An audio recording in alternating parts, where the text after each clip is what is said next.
Good day to you, denizens of the interweb, and welcome back to another episode of the WonkyCast.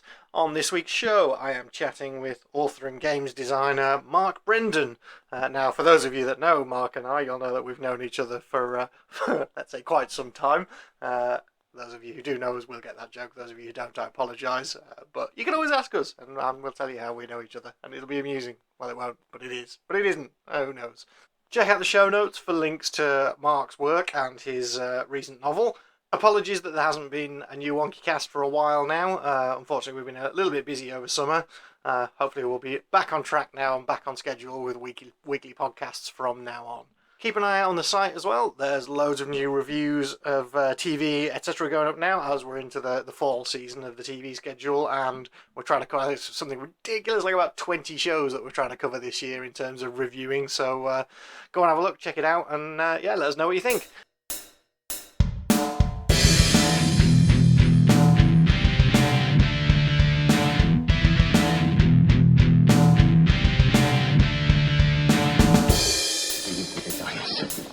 Big fucking gun!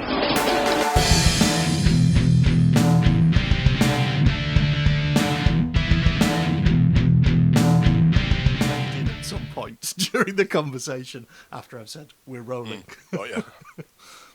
Okay. Cool. Well, the new novel, which I've just published on Amazon Kindle and on CreateSpace as well, if you want the print version of it, is called Son of Mars. And it's about this young fella called Ares Alexander, who is the first person born on the Martian colony in the early 22nd century. Now, it's kind of a usual science, like near-future science fiction background to that is that the Earth is bollocksed and people want to get off planet and go and live in this new colony. Yeah. Begins with a bit of background to it. It begins with a war that occurs between the colonists and refugees fleeing from Earth, because the first thing that happens, of course, is once the atmosphere is established on Mars, all of Earth's most richest and powerful people get up there first and then try to close the door behind them because they don't want this influx of other people coming. So when this huge city-sized Earthship with 1 million colonists arrives unannounced, they shoot it down, and it crash lands in the Hellas Sea, on the other side of the planet from the colony that they're on. But most of the people survive this, and of course a war occurs, and eventually the elites in the city of Martiangrad, which is the original colony, win this war using their drone warfare against the hundreds of thousands of colonists who are essentially sort of, a ragtag band of freedom fighters. Sure. They're then forced to submit to humiliating surrender terms, but they're allowed to establish their sister colony on the Hellas Sea. So then, after that, we fast forward 15 years or so, and Ares, who was a baby at the time of the war, is now growing up. He's a 17-year-old lad, just kind of going about his business in Martiangrad, and he begins to notice that machines start acting oddly around him through a series of precipitating events, and he learns that he's got the capacity to actually control neural net machines, which are an upgrade that the Martians have created on normal AI drones, which have got organic brains in them. Okay. And he can communicate with these things, and he gets involved in a number of shenanigans as a second uprising starts to occur on the planet, as the people of Hellisport, the refugees, aren't going to take it anymore with the oppression and the surrender terms that they're forced to endure from Martiangrad. Sure. So a second war breaks out, and Ares, of course, gets involved with both factions here, because through his ability to control essentially legions of neural net tanks and other ordnance, has the ability to sway this battle one way or another. And it's the the book is basically about him learning to control this ability, coming to terms with it, and getting involved in it, and in the conflict here. Okay. I mean, it sounds the kind of the prologue, as you described. Well, the kind of first war sounds it sounds a little similar to Elysium, the Neil Blomkamp. Have you seen that film? Sort of, yeah. I mean, yeah, I certainly haven't invented anything new with this. These are like quite familiar sci-fi tropes. What I wanted to do with it actually is, once we get to that point, it's there's a lot of action and fun in games, and if you're into like sort of big sci-fi tank battles and weapons porn, a la like sort of Appleseed and Ghost in the Shell, you'll like this sort of thing. It's got that sort of action in it, but on the more serious side of it as well, I wanted to go into a bit about what happens in revolutionary politics is, what happens afterwards, like after the dust has settled. Is it ever possible to rebuild and reinvent a society? That's kind of where I was going to go with it. Is kind of while it does have that kind of Elysium thing, this is kind of the what happens after, and it seems to be taking a different line to a lot of sci-fi in that it's incorporating the idea of psionic powers and that kind of thing, as well as kind of pure sci-fi. Yeah, actually, there's I mean, the psionic powers, as far as that goes, it's not a Deus Ex Machina type thing. It's quite tightly integrated with the plot. Right. I don't want to give like sort of too many spoilers away. Yeah, sure. There's a reason that Ares can do this, and all it's tied into him being the firstborn person on the planet to essentially engineers, a couple who are engineers and scientists who are part of the terraforming team. One of the kind of key things that I think about sci-fi like this is the kind of, it's the thing I find the most fun, and I don't know whether this is something you spend a lot of time on, which is the kind of world building aspect of it. I certainly do. I mean, world building, something that for quite a long time had a bit of a dirty word, had a poor reputation. I think particularly throughout the end of the 90s and in the noughties, everything was focused on being character based, and almost to the exclusion of all else, to the extent that I think world building became something that was regarded as a sort of throwaway thing compared to the real meat of like character based fiction. Now I happen to disagree with that. I think the world itself should be a character, and it should be every bit as well thought out and designed as any of the characters that are in your story are. Totally. I mean, I think certainly from my perspective, I always tend to kind of think about what is in the universe before approaching what the story is. Sure, yeah. I mean, I've got you that. I tend to think in big picture terms. I mean, I come from a game design background, this is what I was going to say. There's a lot of that involved. Yeah. Do you think that comes from the kind of background in role-playing games and computer games design? Is that kind of where that mindset comes from? Definitely, because these are interactive media, so people have got to buy into the environment that they're in. You can't. They've got to interact, and most of like what they do in those environments is through actions and acting on the environment. So the environment has got to work. It's got to be a believable thing and a believable immersive character. It's very difficult to lead people through that just on watching dialogue, which is what you get in more traditional media like the novel and like movies. They're passive, so you can kind of get away with that in them. But in games, no, you've got to be keeping the interest.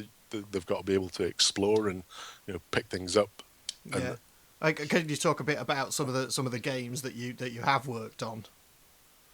Yeah, sure. I mean, I started off on tabletop games. I started off with the Mighty Games Workshop. My first job was in the games industry was writing on White Dwarf, which involved mostly writing articles, which you remember sort of White Dwarf's format. There's quite a lot of that allows you to do just like little expanded universe type things by adding scenarios and adding maybe new troop types and new types of equipment just via the magazine. So that kind of gave me the taste for it on that.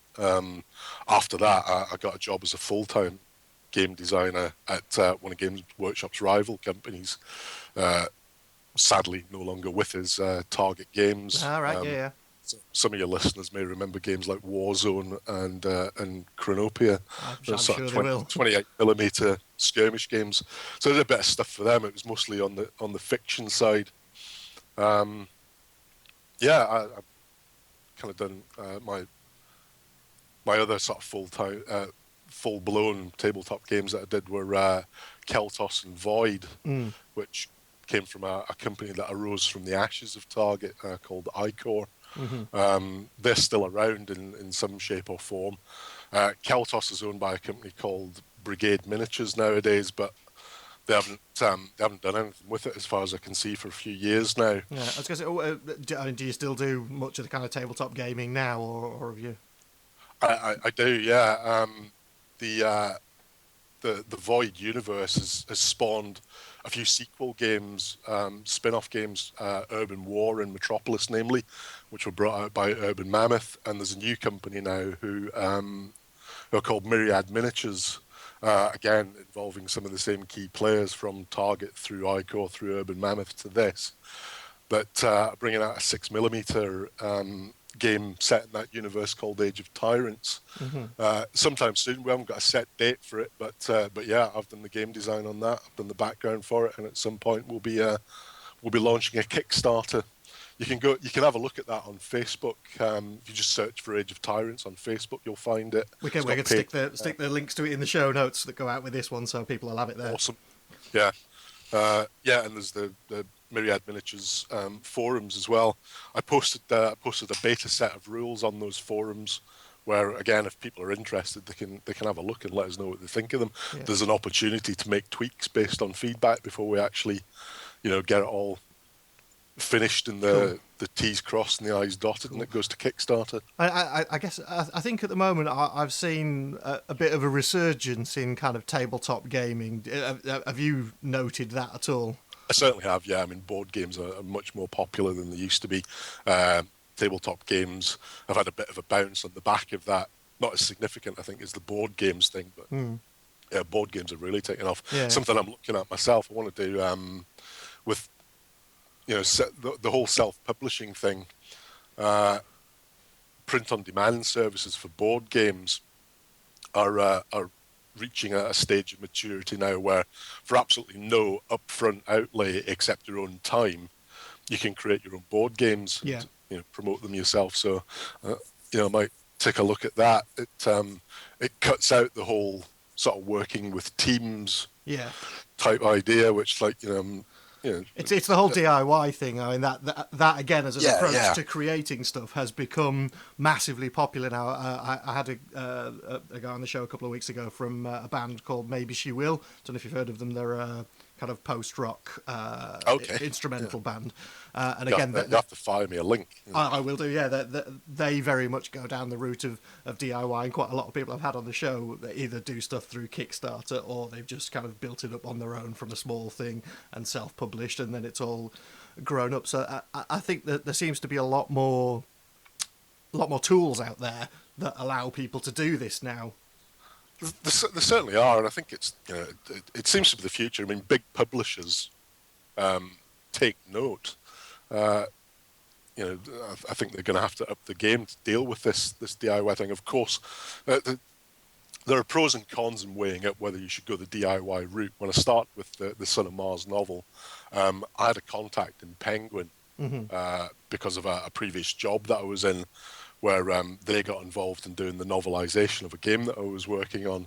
So I knew this guy who was a commissioning editor at Penguin, and I sent him a book, and he was working on it, and he liked it. So there was every opportunity there for me to get Son of Mars published through Penguin.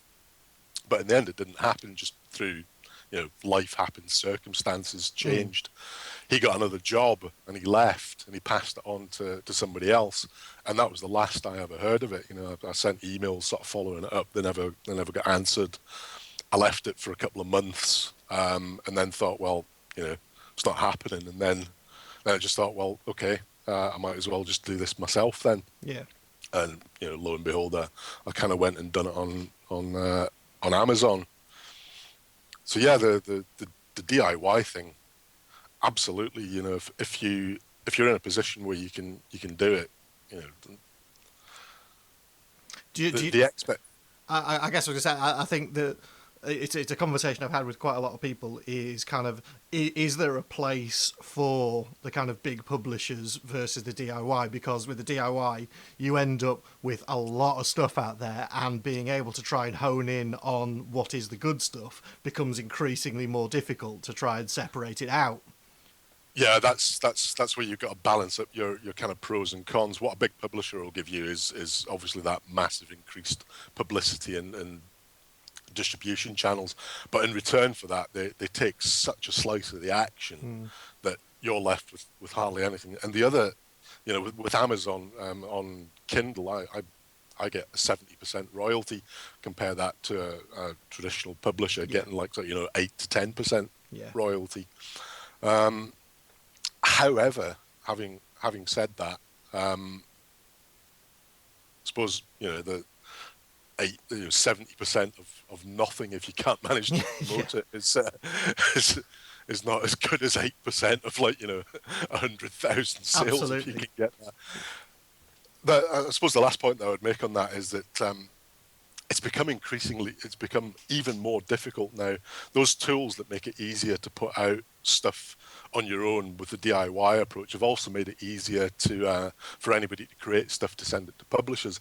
And now the expectation that publishers have in terms of what you can bring to the table in terms of promoting it yourself, the bar for that is set so high. You need to have this massive, before a lot of the publishers will even look at a debut author now, you need to have 5,000 fans on Twitter and loads of followers across all manner of social media. And you think to yourself, well, if I can do all that, if I've got all that in place already before they even look at me, you might as well just sell directly to them. Bother going with the publisher, yeah. Absolutely, yeah. You've got the audience there already. You've built them. Then you just go and sell stuff to them. Absolutely, I mean, do you do a lot of kind of convention circuit stuff? I'm just starting at this. In fact, I've got zero presence. I wrote the book first. This is probably where I would like to go back and change history, is that I wrote the book first without taking account of any of the promotional side of things. This was largely fueled by the now delusional idea that Penguin was going to do all that. Right, so it was going to get published through Penguin. But then that didn't happen. So now I'm kind of sat down taking stock, going, what do I do to promote this now? And it's it's quite daunting, I have to say. I brought the book out about 10 days ago or something like that. Yeah.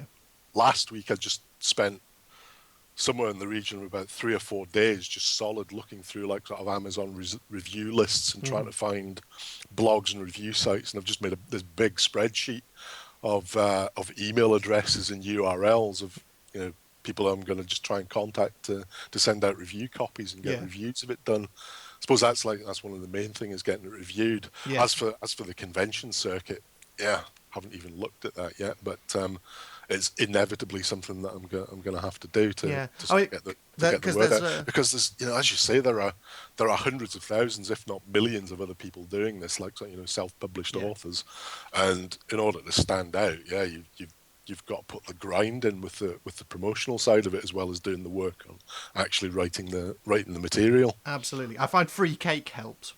Free cake is awesome, yeah. Yeah, that's we got lured in. It's a lie as well. Well, that's it. Yeah, we got lured into a Kickstarter launch at the convention we went to over the weekend by the promise of free cake. It turned out not to be a lie. There was free cake, so it was awesome. Sometimes the cake is a truth. Indeed. Weirdly enough, there was someone there selling waistcoats, and there was the cool waistcoat which just had "the cake is a lie" written all over it. I was like, yeah. I nearly bought that, but instead I went for a Lego Batman one, which is also awesome. Yeah, okay. This is the point where my brain always seizes up. Happens once in an interview, my brain just goes bye-bye just for a couple of seconds. Yeah.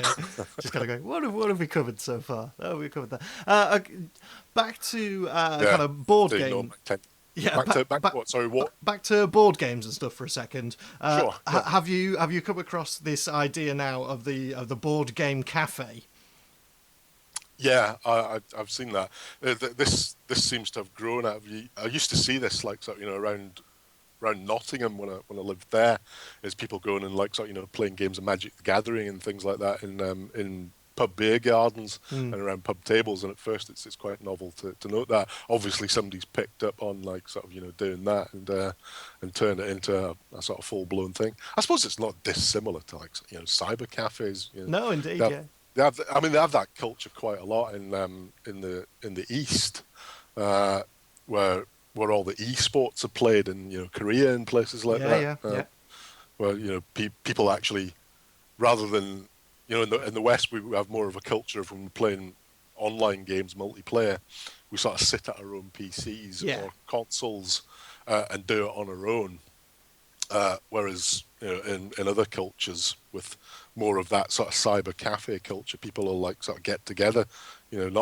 Not as many people have like home broadband, so they go out to do it, and they actually make it into a social event with other people. So I can see where all that is coming from, and that fits in with like the resurgence of board games now as well. Yeah. And I think there's a big thing as well with that the whole retro gaming scene is getting massive as well, and a lot of stuff is happening off the back of that, such as you've got the new Elite Dangerous, which is due out some point. I think that's just going into beta, which I backed that on Kickstarter, and I can't wait for that.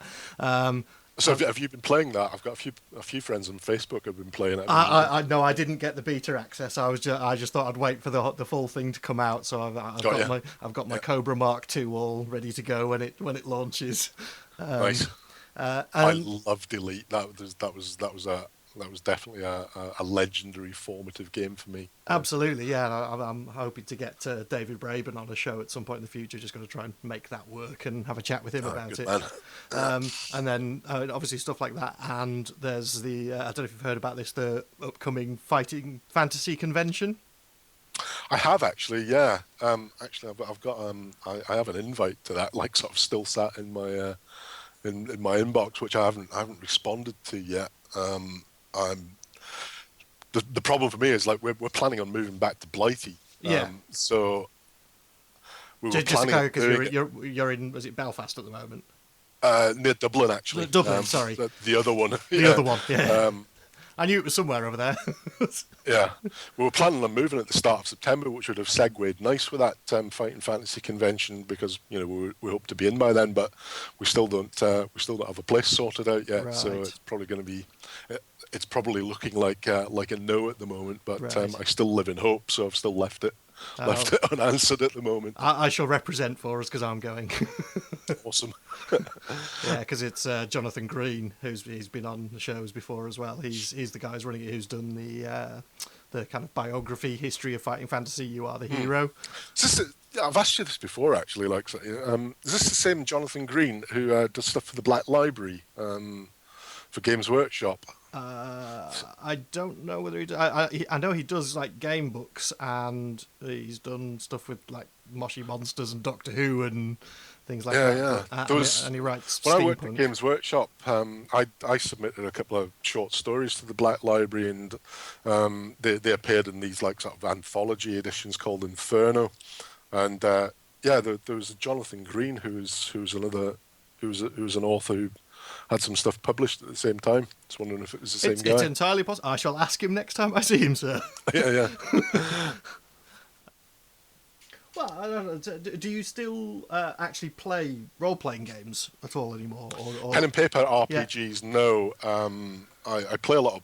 Well, I say I play a lot of board games. That's a massive lie, actually. I still play board games. I don't play them so often. But yeah, I think my most recent board game purchase was Pandemic. Oh, right, yeah. Loving that, yeah. Really good. Cool, yeah, because I think that... I guess you don't have much time for doing LARP anymore. No, I haven't done that since... well, in fact, you were probably there the last time that I did that. Possibly, it was sort of that long ago in Whitehaven. Yeah, because LARP again seems to be something that's kind of carrying on. Some of it's getting bigger, some of it's getting more family friendly, and it seems like it was kind of our generations that did LARP, and then it's kind of still that generation doing LARP, because I think nearly everybody who was doing it then is still doing it now. Kind of looks like that, yeah. Only we have more money to spend on props. There are guys that are a bit younger than us, like that I've worked with that do it. There's guys in the late 20s and that who are who are into it now. It seems like cosplay has become the bigger thing for people to do rather than LARP. Yeah, it's true. Yeah, it's a sort of mutation of it, I suppose. Yeah, I guess the distinction there between LARPers and cosplayers is like the distinction between people who play tabletop war games and people who just paint the miniatures. Yeah, absolutely. Yeah, I'm not coming down on one side or the other as being better. No. I think some people like to collect and paint the miniatures. Some people like to play the game, and I think something that you might see in that. I know there's a Venn diagram between the two where you've got to have beautifully painted armies and play with them, but I think people on the far side of the I play the game rather than paint and collect the miniatures are quite happy to just proxy anything. Yeah, sure. Like Star Wars action figures and that for Games Workshop demons. They don't particularly care. It's more about actually. The tactics and moving the pieces on the board. I'm sure you can work it around somehow. Anyways, dude, I think we'll pretty much leave it there. So, nice one, man. Thank you very much for your time, dude. I will edit all that together. Yeah, if you can somehow pick the bones out of that. I will. Yeah. Don't worry. I'm good at this now.